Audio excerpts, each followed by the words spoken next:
The long-awaited part 2 of Ultimate Spider-Man is finally here. Now, let's get straight into the video.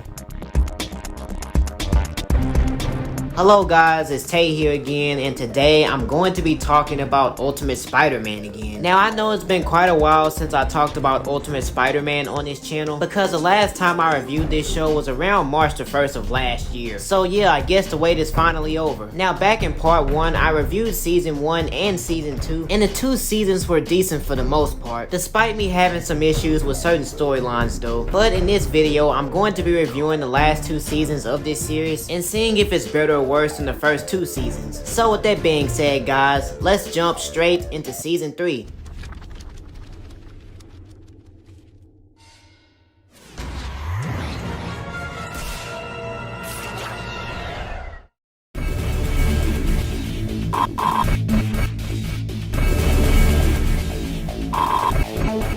So the first episode starts off with Spider-Man and his team going up against Doc Ock, and he gets beaten by them pretty fast. But shortly after that, the Avengers show up, and then Spider-Man officially becomes a part of their team. And yeah, Spider-Man is pretty much living his dream now. But unfortunately, all of this good stuff doesn't last, because as soon as Loki shows up again, things get really chaotic really fast. And to make things even worse, Loki ends up switching bodies with Spider-Man and framing him for a whole bunch of things. So yeah, I found it very cool that the writers brought back this whole body swap concept. But at the end of all of this, Spider-Man decides to leave the Avengers. And yeah, that didn't last long, but hey, it was cool that he was in their team, I guess. Now once we get to the third episode, things get even cooler, because this is the moment to where Flash becomes Agent Venom. And yeah, it was really cool that the writers decided to pay homage to the comics by turning Flash into Agent Venom. So yeah, that was really cool to see for the first time. Now this episode actually kicks off the whole new Warriors story arc for this season, and soon we find out that S.H.I.E.L.D. is actually trying to put together a team of young heroes. So for these next couple of episodes, we get to see Cloak and Dagger, Squirrel Girl, and Amadeus Cho, aka the new Iron Spider. Now initially I found Amadeus to be quite irritating and kind of annoying, but sometime after his introduction I really didn't mind him. Now in another episode we get to see Vulture, and he's Adrian Toomes, but for some weird reason they thought it was a good idea to turn him into an emo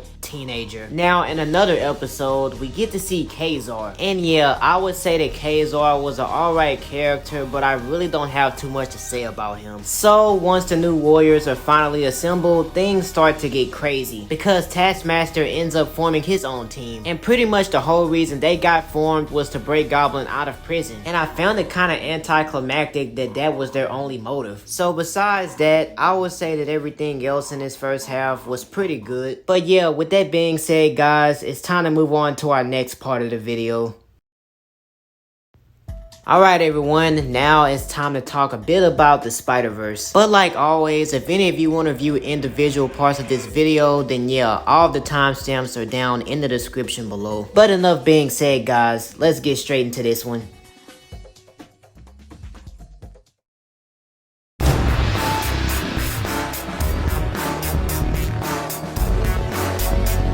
Now, the beginning of this four-parter picks up a little bit after Goblin makes his escape from prison, and we find out that his secret plan is to travel across dimensions to collect DNA samples of different Spider-Men. So yeah, this means that we get a full-on Spider-Verse event, with the addition of two new Spideys that we haven't quite seen before. But the first dimension that we get to see is that of Spider-Man 2099, and I have to say, this was one of the most coolest looking dimensions to me, because the 3D animation style looked a lot like Spider-Man Shattered Dimensions and Spider-Man Web of Shadows, and even Spider-Man himself looks like how he did in that game. Now I think that the voice actor for this Spider-Man 2099 was pretty decent, and he may not be as good as some other ones I've heard, but I would say that he's up there with the best. Now we get to see a very strange universe with Spider-Girl and a whole bunch of other gender swapped characters, which was kind of weird in my opinion. We also get to see Spider-Man Noir's dimension, which was pretty cool, and we also get to see Spider-Ham's dimension as well. And I have to to say, I really liked how they made this world look very cartoony and kind of Looney Tune-ish. I also really enjoyed seeing the little nods and references to the comics too, especially with the whole Spider-Man No More storyline being used for Spider-Ham. Now we get to see a medieval universe with Spider Knight, along with a couple of medieval versions of familiar characters. Now in the Ultimate Universe, we get to see Miles Morales, who is actually voiced by Donald Glover, which was really cool considering the fact that he was being fan cast for the longest. Now very much like the comics, this universe takes place after the whole death of Spider-Man thing, which really makes me wonder if this is that world. But something that was very cool to me was the fact that we got to see Ultimate Goblin show up. And not only that, but he fights Miles and Peter as well. So yeah, that was a very cool fight sequence. So when Spider-Man returns back to his world, the Goblin ends up mutating into a monster, and with the help of the Web Warriors, they end up defeating and curing him. But at the tail end of this, we get to see a last minute battle with the Web Warriors and Electro, and of course he does get beaten at the end. So after that, Norman gets out of the hospital, and it turns out that he has a bit of amnesia, which means that he doesn't really remember anything after season 2. So overall, this was a very fun and cool 4-parter. I really enjoyed everything about this, from the voice actors to the story to the action to the references. Like, everything was done pretty well to me. But anyways guys, that's about it for the Spider-Verse. Okay, so now I'm going to be talking a bit about the back half of this season. So when the back half of this season starts, we get to see the return of the Guardians of the Galaxy. Now, I always thought that this particular episode was very mid, because the overall plot was really basic. Like, I never really found myself being invested in the storyline. Like, if you were to go back and rewatch this entire season, then these would be one of those episodes that you would just skip. Because honestly, it doesn't have too much going for it, other than the fact that we got to see Titus. And I really don't know too much about Titus since I never really read or knew about the Nova comics at the time. But yeah, Titus is there so that he can steal Sam's Nova Corps helmet. Then at the very end of this episode, Nova ends up getting a huge power upgrade with a very cool and more comic book accurate look. Now we also get to see an episode with Arnim Zola, which was really cool since he was one of Captain America's old villains. But after this, I really got tired of seeing him. We also get to see another episode with Rhino and Hulk facing off, and this was actually one of my favorite episodes. And not just for the Hulk and Rhino situation, but the fact that we got to see Agent Venom and Rhino cross paths again, which was really interesting to see since last time the both of them weren't on good terms. Now in the Ant-Man episode, a whole bunch of Doc Ock's bots get stuck up inside of Nick Fury's body, which then forces Spider-Man, Ant-Man, and Power Man to go inside of there and try to save him, which was a decent plot line, I guess. Now we get to see a fun filler episode with Spider-Man, Squirrel Girl, and Power Man going out getting some burritos, and another episode with the Inhumans. We also get a 2-parter episode with the return of Arnim Zola, and I found it kind of weird that he was so bent on going after Spider-Man instead of Captain America. Not that I hated it or anything, but it just felt very out of place for Zola. So overall, I would say that the back half of this season was pretty decent, and although it wasn't as good as the first half, it still had its moments, because we mostly just got episodes that were either really fun or really boring. So with this half being concluded now, let's get straight into this season's finale.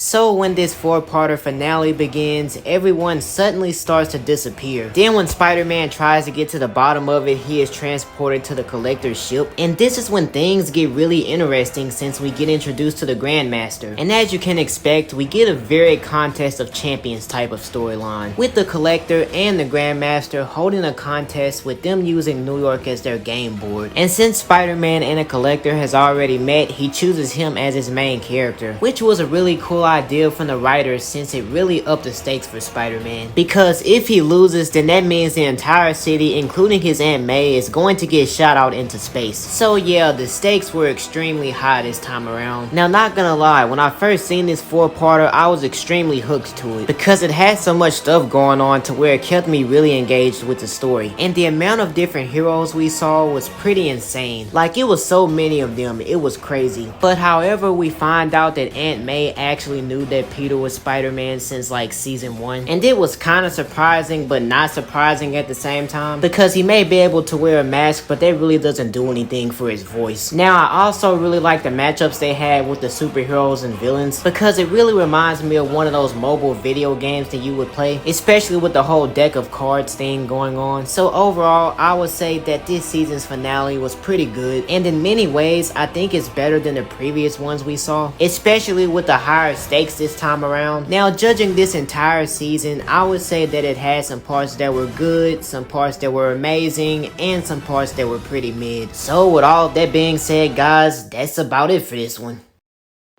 So I would give this overall season a 9 out of 10. Now, let's get straight into season 4.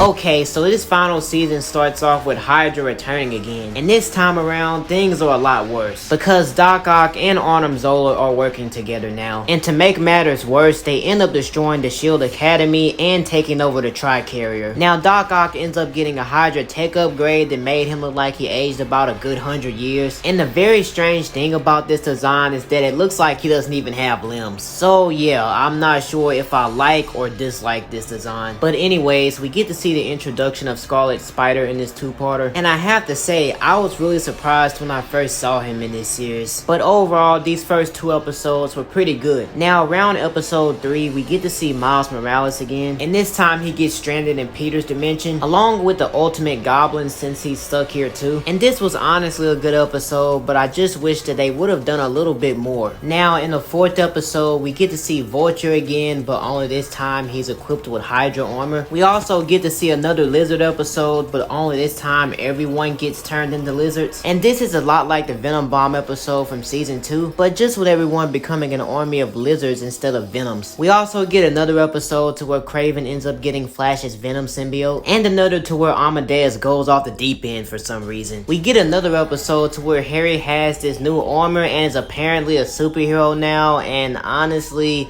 I really don't care about this, because for this entire series, Harry has been all over the place. Like, one minute he's Black Suit Spider-Man, then Venom, then Patrioteer, and now he's the Anti-Venom. Like, come on, make up your minds already. But anyways, guys, that's all I gotta say about this first half.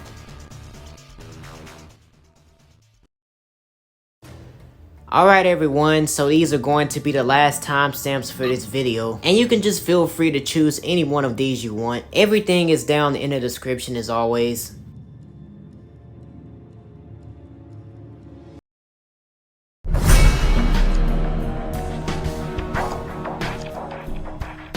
Now, out of all of the characters in this season, I would say that Scarlet Spider was the most interesting one, just for the simple fact that he was so different and unique compared to all of the others. And even now, he's still one of my favorite characters in this season, although I think he does have some problems, which I'm going to address soon. But before I do, I'll just talk a bit about the positives with this character. Now, one of the first positives with Scarlet is actually his voice actor, Scott Porter. Like, I think that he did a pretty good job voicing him. Now, some more positives about this character is that his suit, personality, and abilities is full-on comic book accurate. And even when he takes his mask off, he looks just like his comic book counterpart, minus the scar. Now, there is a few more positives with him, but I'll just talk about that later on in the video. But for right now, I'm just going to get into the negatives. So, as we all know, in the comics, this version of Scarlet Spider is named Kane Parker. But for some weird reason, they thought it was a good idea to change his name into Ben Reilly. And this makes absolutely no sense, because that name belongs to the other Scarlet Spider. And plus, how you gonna give him the costume of Kane, the powers of Kane, and the attitude of Kane, but not even get the name right? Like, come on, seriously? But one more negative with Scarlet Spider is actually his introduction, because it felt a bit rushed at the beginning, especially how quick he joined the Web Warriors right after he said he wanted nothing to do with them. And let's just be honest, Spider-Man trusted him way too fast. But yeah, that's pretty much about it for the negatives. And now, I'm gonna talk a bit about his story. So very early on, Scarlet claimed that he was experimented on by Doc Ock, but turns out that was all a lie to gain Spider-Man's trust, since Ben was actually a spy for Doc Ock. And to make matters worse, he revealed his true identity to him as well. But at the end, he feels bad about everything he did to Aunt May and the team, so he sacrifices himself and straight up dies. Yup, Ben Reilly is gone. He's dead. Yup, totally not alive. Anyways, moving on to the next character.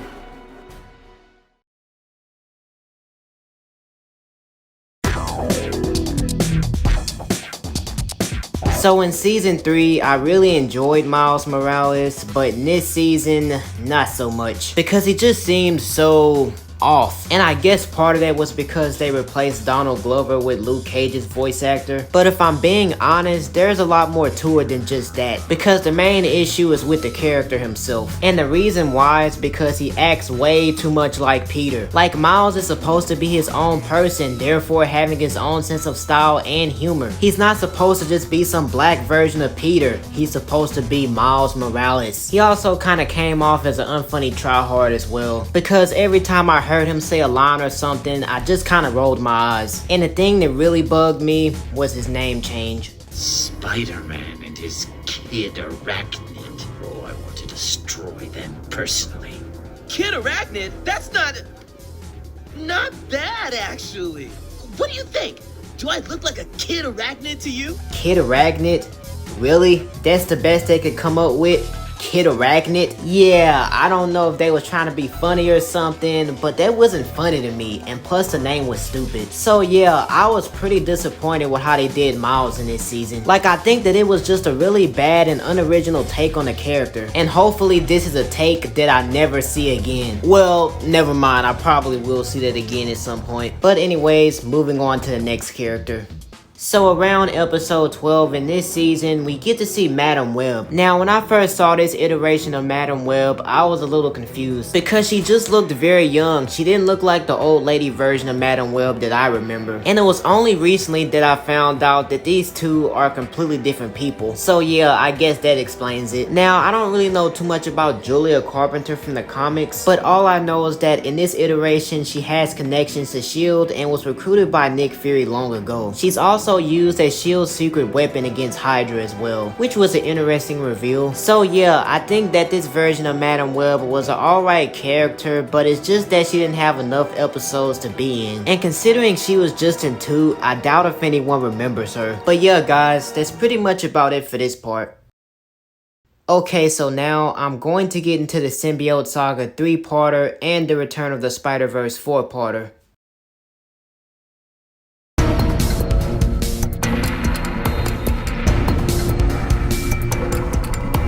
So the Symbiot Saga 3-parter gives us a very maximum Carnage type of storyline, with everyone and pretty much everything being affected by Carnage. And I know we've seen this sort of thing before, but this time everything was bigger and better. Now of course we do get to see a decent amount of characters get affected by this, because we see Doc Ock get infected, we see the Hulk get infected, we briefly see Iron Fist get infected, and we also even see MJ get infected. And apparently she goes by the name of the Carnage Queen now. So yeah, that was very interesting to say the least. Now we get to see some returning characters in this as well. Characters like Morbius, Anti-Venom, Captain America, and even Crossbones. We also get yet another Stan Lee cameo again. And I have to say, it was always good to see Stan Lee no matter what movie or TV show he was in. But yeah, it was really cool to see him again. So overall, I would give this 3-parter like a solid 7 out of 10. It was pretty good, but the only problem that I really had was the fact that Hydra was responsible for Carnage. Like, I think that it would have been better if they would have found some other kind of way to bring in Carnage. But aside from that, I enjoyed everything else. So in the Return of the Spider-Verse 4-parter, we get a very classic Shattered Dimensions type of storyline, because apparently Peter and Miles broke the Siege Perilous. So of course they must go to different dimensions to retrieve these shards before some pretty bad things happen. So we get to see Blood Spider, we get to see a pirate Spider-Man, we get to see see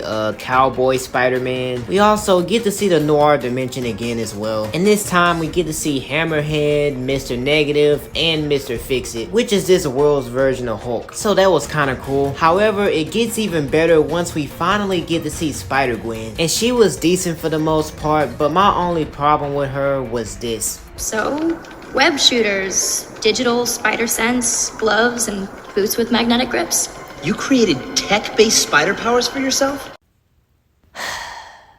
Yeah, I don't know what they were thinking, but they lost me with that one. Now, this Spider-Verse event also gives us a brand new antagonist named Wolf Spider. And we first see him in Blood Spider's dimension as the Lizard King's servant. But turns out he was actually just there for the shards. So he continues to follow Peter and Miles for the shard that he collected. And then towards the end, we find out that he's actually another version of Peter from Earth 16827. And apparently, this version of him is really messed up. Like, seriously messed up. My world had a Miles Morales too, and your life will end as his did, in pain and misery by my hand! Wow, that's wild.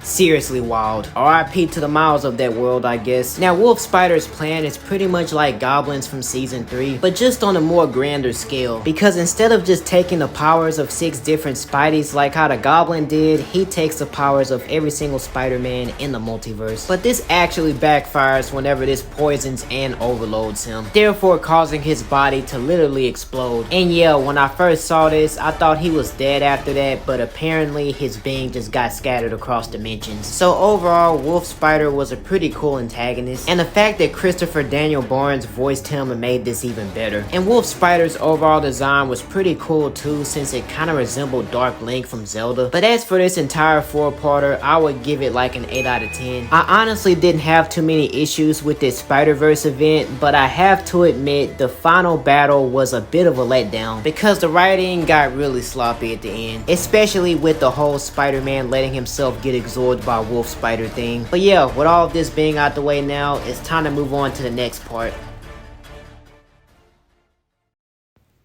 Okay, so before I get into the climax of this series, I'm gonna talk a bit about the Spider Slayers.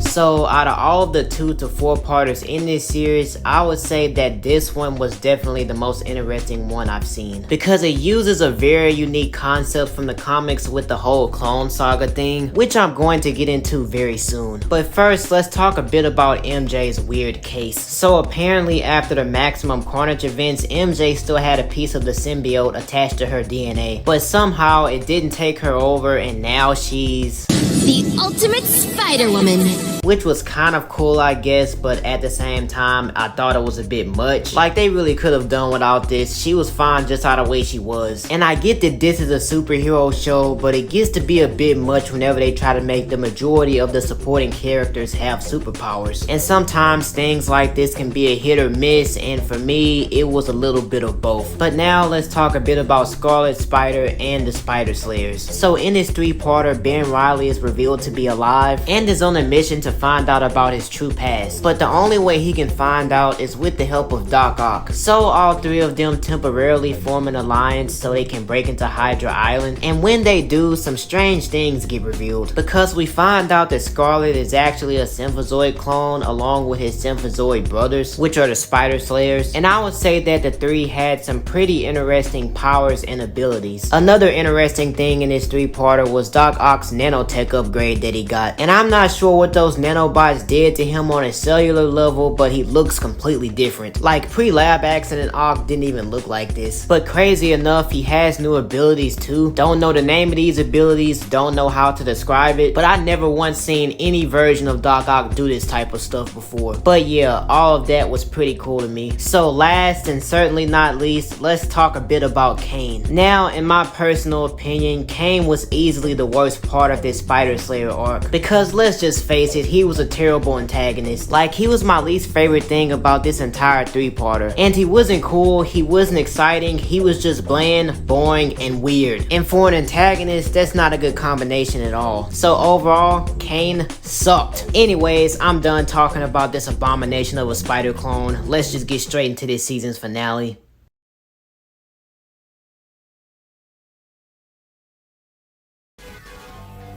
So in this final finale, Peter, along with everybody else, is going to be graduating from S.H.I.E.L.D. But that all comes to a halt whenever Doc Ock shows up, and he threatens to hurt Aunt May if Peter doesn't stop being Spider-Man. And with him just being told this, he quickly alerts the team since he's not having any of it. Then shortly after that, they all take down Doc Ock and his Sinister Six, or so they think. You did it, Spidey. You stopped your greatest enemy. It's finally over. Yeah, nice joke. Anyways, Doc Ock breaks out of prison, unsurprisingly, and forces Peter to take this serum that completely strips him of his powers. And to make matters even worse, Doc Ock traps every single hero in this dome that will eventually crush them to death. Like Spidey. Dude, how could you let this happen? Like, you have about 4 years of experience and you couldn't see how obvious of a trap this was? Like, seriously. Anyways, Spider-Man goes to Oscorp to get Norman's help. And surprisingly, the very spider that bit Peter is actually still alive. It also gets revealed that Norman knows that Peter is Spider-Man since he regained some of his memories back from when he was still the Goblin. But yeah, Peter gets bit by the spider again and quickly gets his powers back. Then after that, he takes down the Sinister Six, but at the very last minute, Doc Ock turns himself into a giant squid monster. Yep, you heard it right here, folks. A giant squid monster. Honestly, Ock has had so many different looks in this show that it's just ridiculous at this point. So after he gets beaten, Spider-Man convinces him to undo all of the damage he did. Then towards the very end, we get to see one last appearance from the Trapster. And now Spider-Man just takes him out with ease. Yup. So overall, I would say that this finale was pretty good. And although the writing was pretty questionable at times, I still enjoyed it. I really liked the callbacks and references to the previous seasons, and I thought that the action was pretty good too. But yeah, guys, that's pretty much about it for this entire series. Well guys, that's about a wrap up for the entirety of season 4. I really enjoyed this last season. It wasn't half bad, but I think that it could have been better if they didn't overdo it with Hydra. So I would give this one like an 8 out of 10. Now for this entire series as a whole, I would give it about an 8 out of 10 as well. It had a pretty good 5-year run with 4 seasons. And the best thing about this show is that it gradually got better and better over time. Heck, even the art style got better. But I'm really glad that they toned down the whole fourth wall thing because it was really distracting at times. But when I was younger, it really didn't bother me given the fact that I was its target demographic. But yeah, this show is not nearly as bad as people make it out to be. Like, I'm pretty sure that Marvel Spider-Man is way worse. So with all of that being said, don't forget to like, share, comment, and subscribe. But until next time, I'll catch you guys in the next video.